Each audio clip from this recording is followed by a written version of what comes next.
Good morning, everybody. It is 7:15. I'm making a drive from Nashville, outside of Nashville, Tennessee, going to Iowa. I've got my Venti anal eliminator. We're going to talk about some dating stuff today. Going to talk about the female screening mechanism. And if that's not sexy enough to you, I don't know what is, because literally with this one simple trick, see what I did there? With this one simple trick, you can, if you learn it and you do it, you get past any woman's tests. Pretty easy. And then the heavens open up and shower you with your wildest dreams. So as we jump on the highway here, I figure we'll get into it. I haven't figured out whether or not I should talk about this from like experiential perspective or like a to Z perspective, but I think it's a little more interesting to maybe talk about how I kind of figure this stuff out. So this is a little bit of a deep dive, so if you got an hour, cool. If you don't have an hour, come back and watch it when you do, because this is something that I've worked on for like 15 years. So it's really the culmination of like everything I've worked on in dating. So it's a really awesome thing to learn, and it's been really helpful for all my guys. So that's what we're going to do. So anyway, how did this whole thing come about? How did I start learning about the female screening mechanism? Well, what I first did was I started walking up to girls and I started getting my rear end handed to me left and right. Started getting crushed. Then after a while, a couple of girls I noticed would like give me these things that the dating community called shit tests. And they would say stuff like, why would you say that to me? Or you don't say those things to girls, or blah, blah, blah, right? Well, I didn't know how to handle that. So in the moment, I just would think that she didn't like me and I would go away. Right? Little did I know that if I stuck in there and got through what she was saying, that would be the way to the promised land, right? The obstacle is the way. So, fast forward a little bit, and I started learning I had to start getting through these tests. And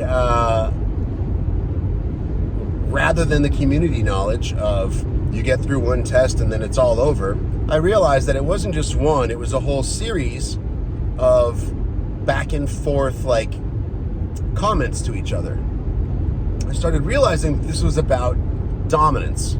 This was about interpersonal dominance between me and the girl I was talking to. We were in a back and forth struggle for that dominance. I call that a dominant struggle. I figured out that, I wondered at least if I could win this dominant struggle between me and this girl. I wondered what would happen. What would happen if this girl like tests me and then I figure it out and then I send one back to her and then we go back and forth and then I win in the end? What would happen? Finally, but the problem with this was I wasn't getting tested all the time. I didn't know why.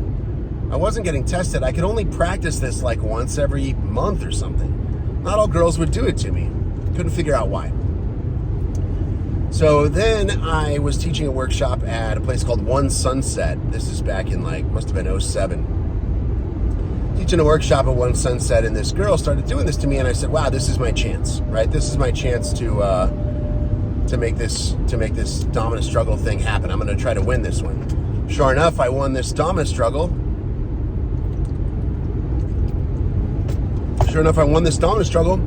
And this girl jumped up around me, wrapped her legs around me, and started making out with me. She was really going for it. And I was like, wow, I did it. I did this thing that I've been trying to do for so long. But I still had a problem. This was cool, and I won this dominant struggle and stuff. Wow, amazing, right? But I was still wondering, like, well, what am I supposed to do with this? Like, do I just wait, and then this happens to me, or what? So I decided I would try to, like, outsmart this whole thing. Because I noticed that when I would when a girl would start this dominant struggle with me, I was always caught off guard, right? She was in the very dominant position of knowing what she was going to say, looking through me, how I looked, what I said, and having expertise at picking out something that seemed off. When she picked out that thing, thought about it, and then delivered it without me knowing when it was coming, it's a hard thing to deal with. It was a hard thing for me to deal with. It's still a hard thing for me or anybody to deal with because you don't know it's coming, you're caught off guard, and oftentimes this test that a girl will give you is pretty honest, like it's pretty good. Girls are not new at figuring out what's wrong with a dude or what's off and then like throwing it in his face. The elegance of this whole thing, the elegance of all this testing thing that a girl does is that when a girl points out what she might think is wrong with you, how you handle that, it really shows your true colors as a guy. And she gets to size you up, right? Quite readily.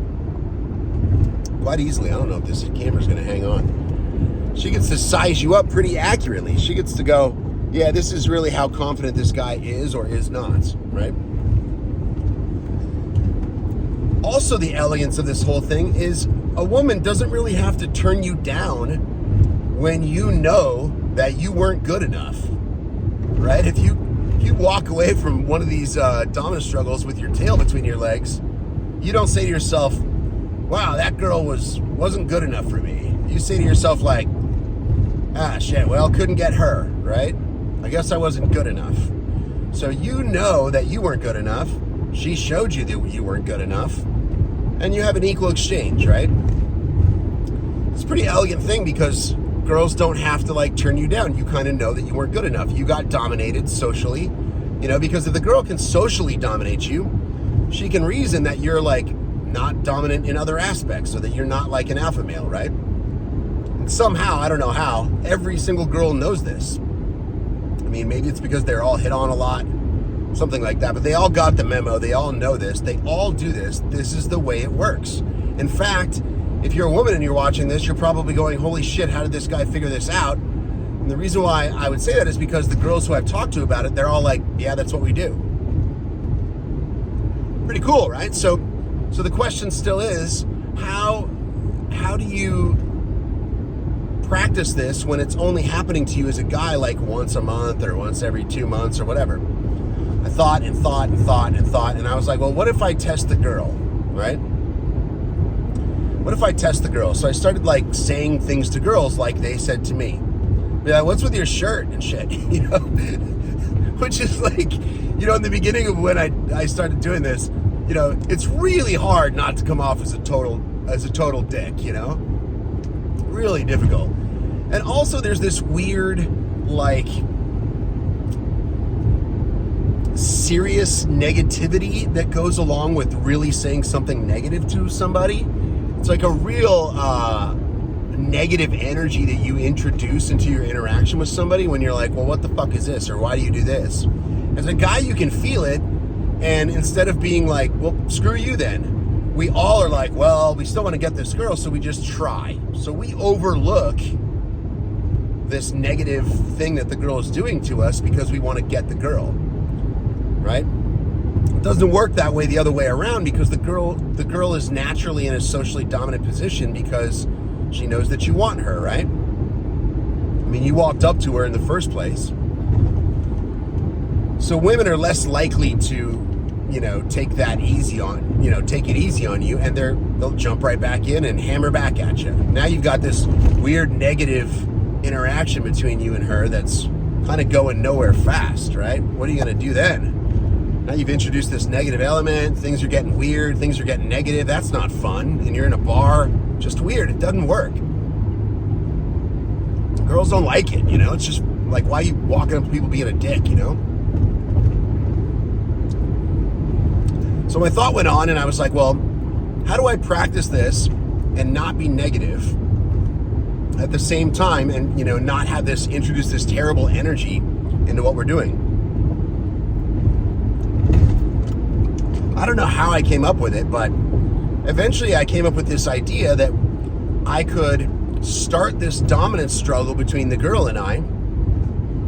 And remember, I want to start it myself so that I can practice it, and so that also I'm in the highly dominant position of knowing what's coming already, right?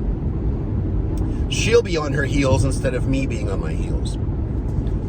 So I said, well, you know what? Why don't I start this dominance struggle inside of a role play?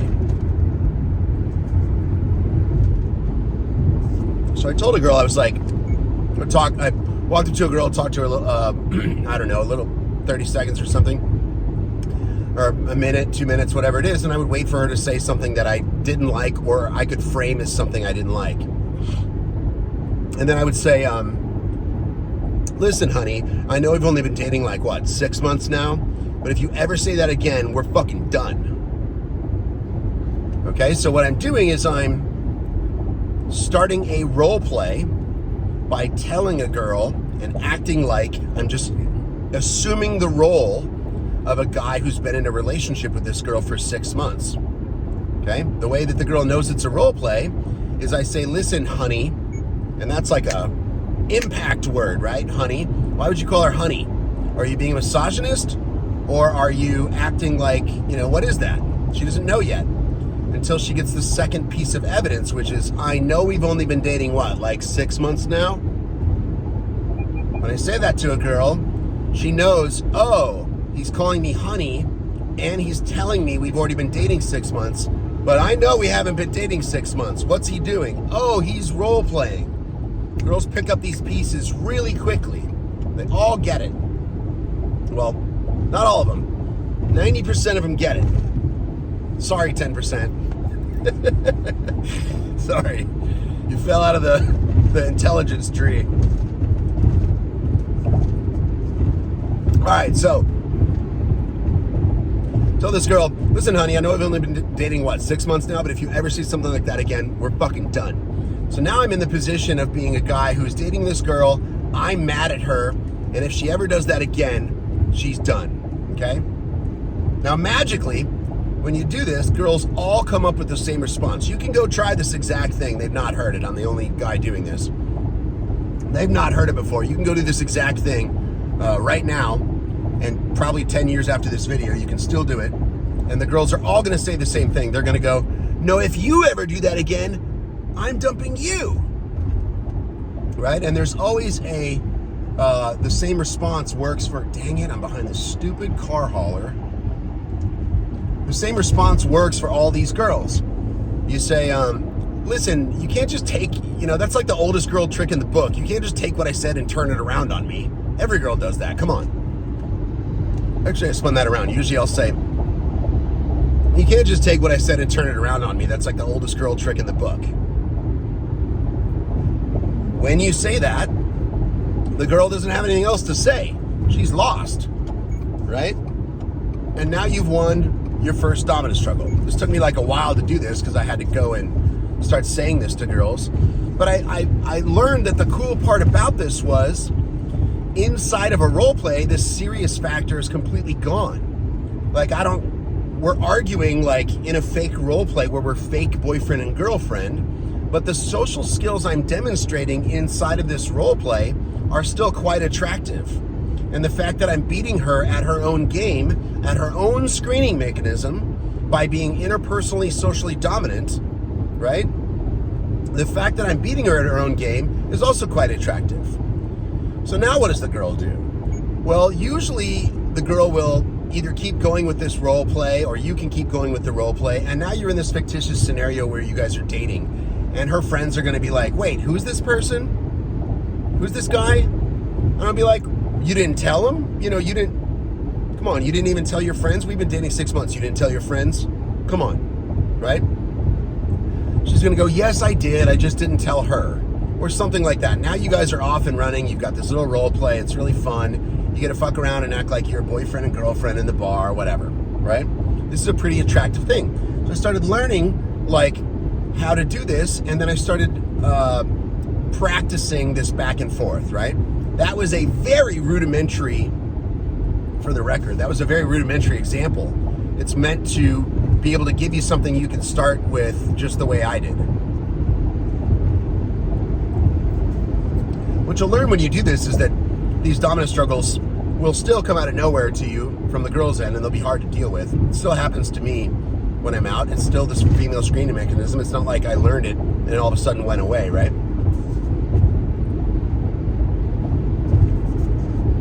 The venti ass blaster.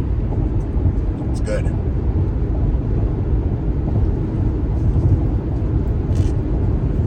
All right.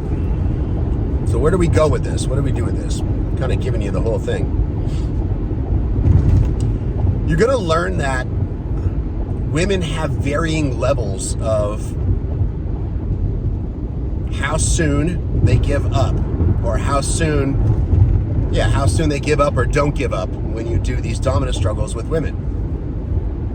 Some of them last a very long time. Specifically, Latin women seem to never give up, no matter what. No matter what happens ever, they will continue testing you forever. And it's highly annoying.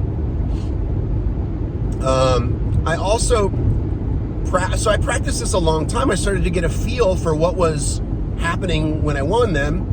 I learned that some girls, hang on longer. Some girls go back and forth a lot more. I also learned, interestingly, that the longer I went back and forth with a girl, the more attracted we kind of became to each other. Really interesting. And also the more that we went back and forth, the more we kind of respected each other and respected each other's kind of value. And you can create some really significant mutual attraction based on both of your ability to role play in a situation, because it's so fun and interesting, and it's just a really fun thing to do. So I started practicing these role plays. I started to learn what was normal, I guess. I think now I would call it what's healthy, but I learned what was normal. What was normal was that you do this back and forth, you guys have kind of a healthy struggle, and then hopefully you win and the girl kind of likes you for it, right? Some girls would just never relent, ever. And I was like, what's with that?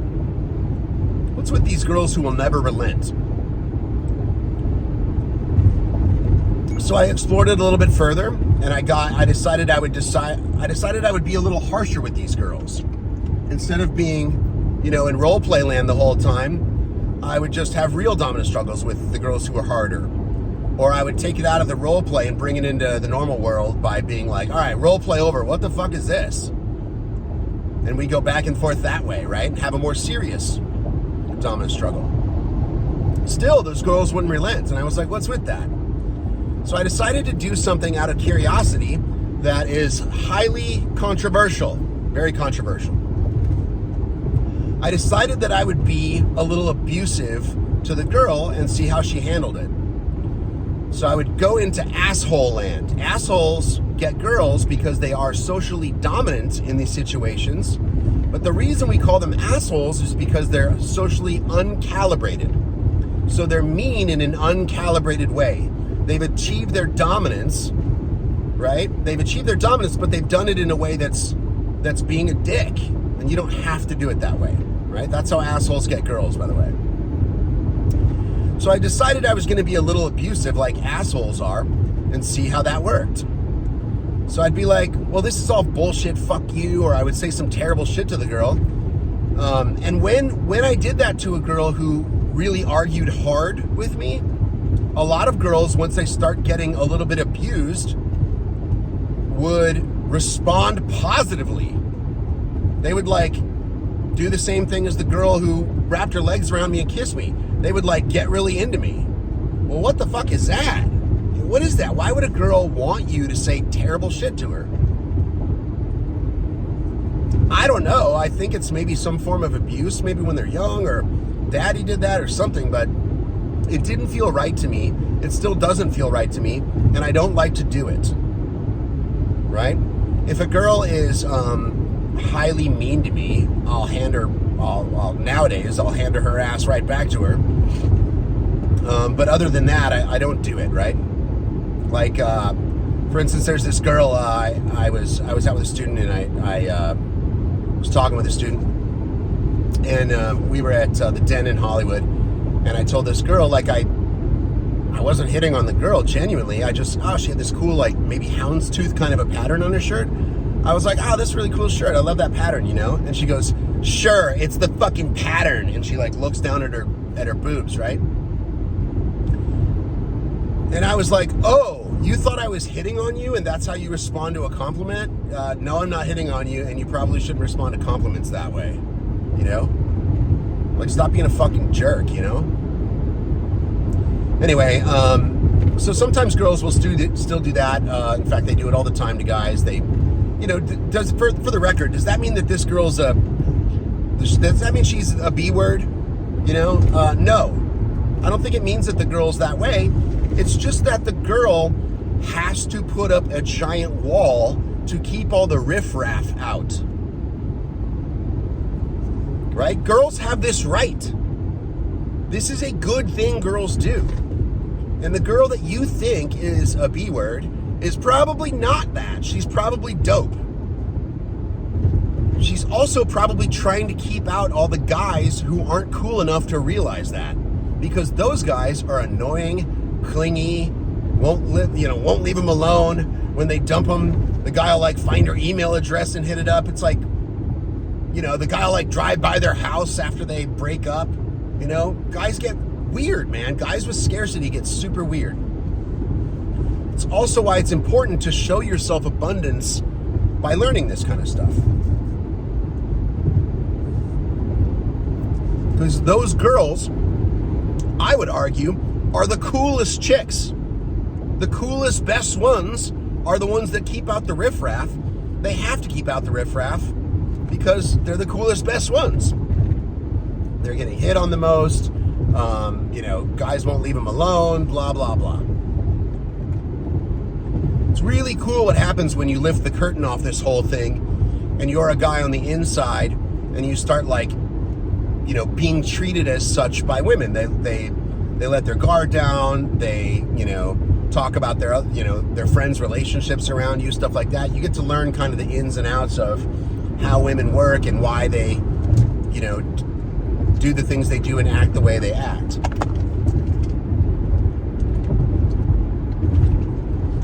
But again, it's not wrong. So anyway, back to the health thing.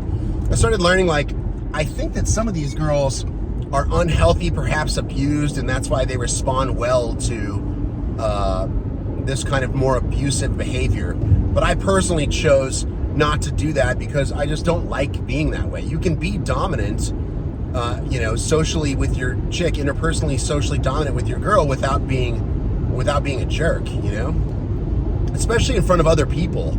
You know, I don't understand how you're going to be with somebody and say, like, this is my chick, this is my girl, she's the best ever, but yet you're going to treat her like you're going to abuse her in front of other people. It's not fair to her, and it makes no sense. The reason why girls put up with it, at least I would surmise, is because the reason why they put up with it is because it's very hard to find a dominant guy.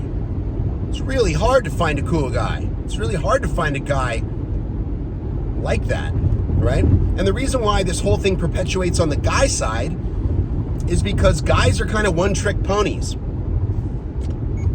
If you're a dude who learns to be an asshole and it works, and you like get a hot chick, what do you think you're gonna do every time? You're gonna be a jerk to everyone around all the time and just hope it works again, because that's the only thing you know how it works, right? So part of the reason I'm discussing all this is because it's my hope that we can all kind of, this will never happen. It'd be nice if, you know, we could all learn to like have this exchange in a normal way and size each other up without, you know, pissing each other off all the time, right? Being jerks to each other. I don't know. I guess the jerk thing works, you know? It's actually, I don't know. It's not my hope at all that this happens. I think it's great that we're all jerks to each other, and, you know, women's screening mechanism. This is actually really an elegant thing that women do, and it works. It's quite an elegant, like, I keep calling it elegant because it just works so well, and girls like somehow learn it all.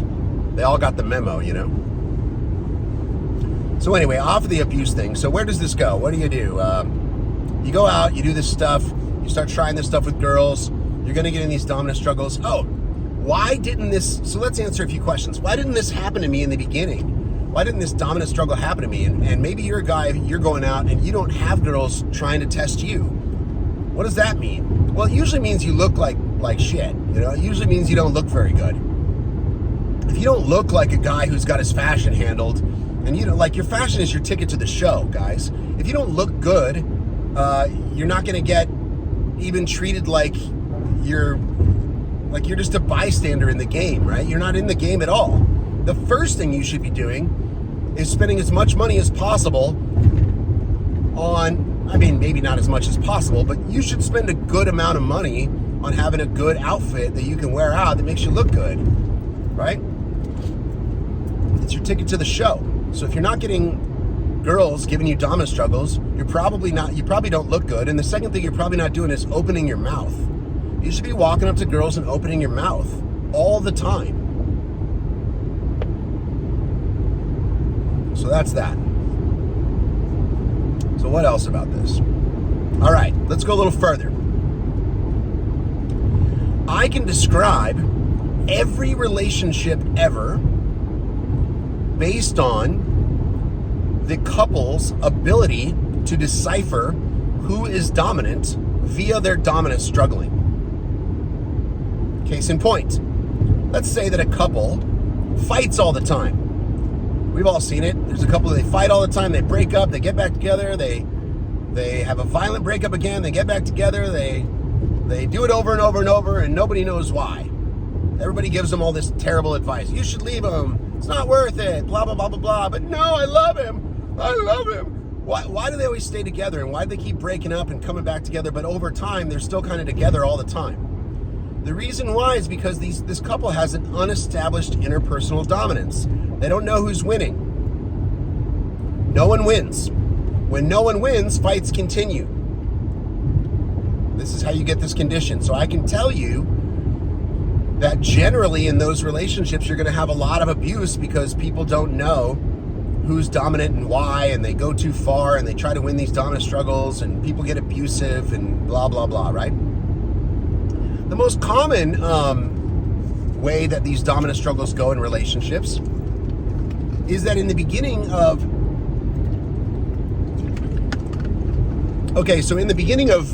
getting a girl getting attracted to a guy, she's just attracted to dominance. You can be dominant in like a bazillion different ways. You can be the best artist. She can see you at your art exhibit and shit and be like, that's the dude, right? She can be really attracted to that. And then when it comes to interpersonal social dominance, her screening mechanism, maybe the guy doesn't pass, right? But since he's a dominant guy and that's really attractive, she still dates the guy. And she still continues to dominant struggle with the guy over and over and over. This is a really common scenario. A girl gets attracted to a guy because he's dominant in some ways. That's attractive. And a girl has to, really dominant guys are hard to find. The girl has to kind of lower her standards sometimes if she wants to date a guy at all. Otherwise, none of us would date each other. So the girl picks a guy who's maybe not the most interpersonally socially dominant, but he's dominant in some other way, and then she tests him and tests him and tests him and tests him and tests him and picks and prods and picks and prods and fucking won't stop, ever won't stop. Make it stop. That's what the guy thinks at least, right? Make it stop, oh my God. Jeez, if I could just... And then the guy ends up married on the toilet, just shaking his head ugh, God, at least I can get some peace and quiet in the bathroom, What's going on there? Well, that guy is getting picked and prodded and picked and prodded and picked and prodded because she just has to continue to know whether or not this guy's dominant. And over time, guys want peace and women want to know that the guy they're with is solid. So generally what happens is when this girl tests the guy just kind of relents because he just wants peace. He just wants to be left alone. Geez, leave me alone. The problem is that when a guy does that, guys would rather have peace than fight all the damn time, right?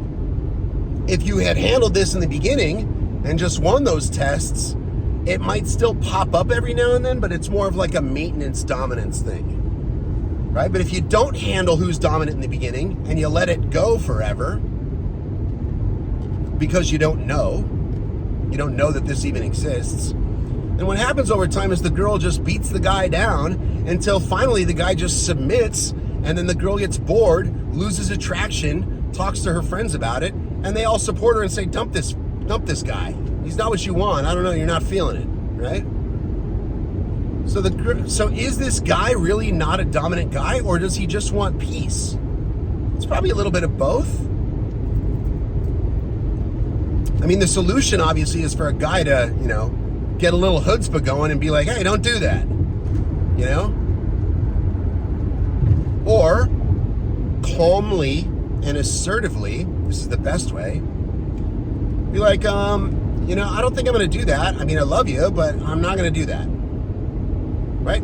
Let her know, like, I love you, but I'm not going to do that, And don't abuse it, but when it's prudent, you ought to do that. And for what it's worth, like, how do you figure out, guys always say stuff like this to me, like, dude, we had a fight over a tissue box yesterday, right? Or what did my buddy tell me the other day? We had a fight over Greek mythology the other day. Well, what's going on with these tiffy-taffy fights about nothing? Well, if it's about nothing, it's about the power struggle between you guys.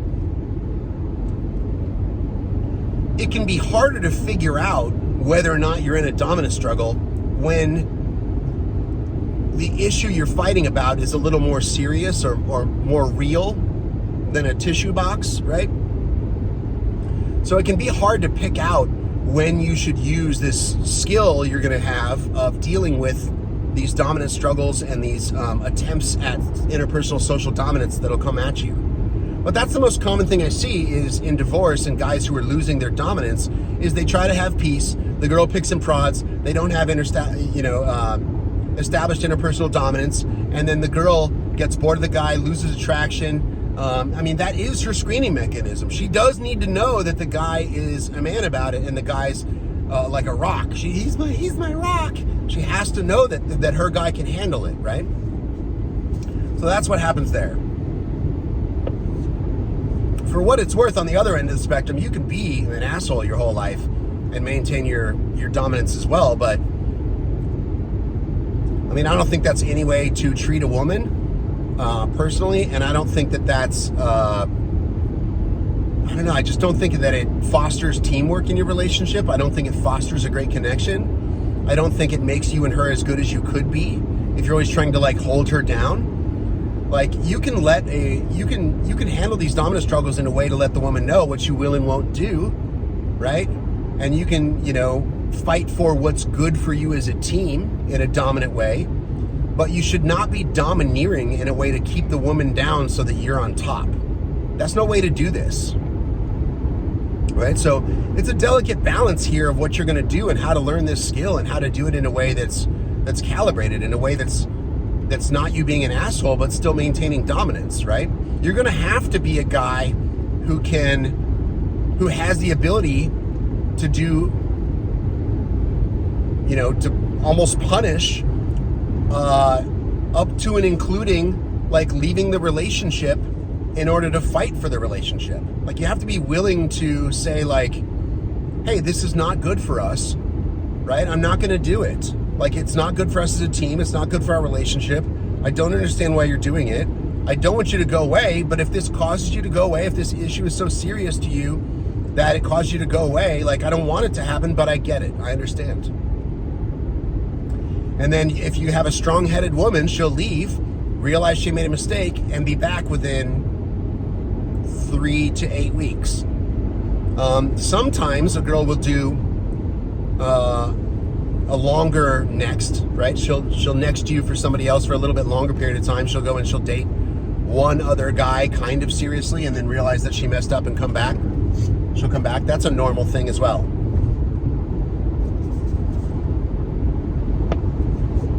I'm really going on the venti latte.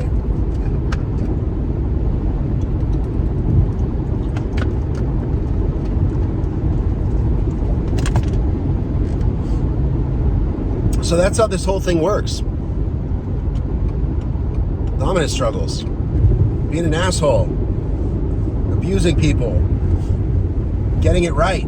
Being able to fix it. Being able to That's a lot of times that's what I do with guys when their relationship's about to go away.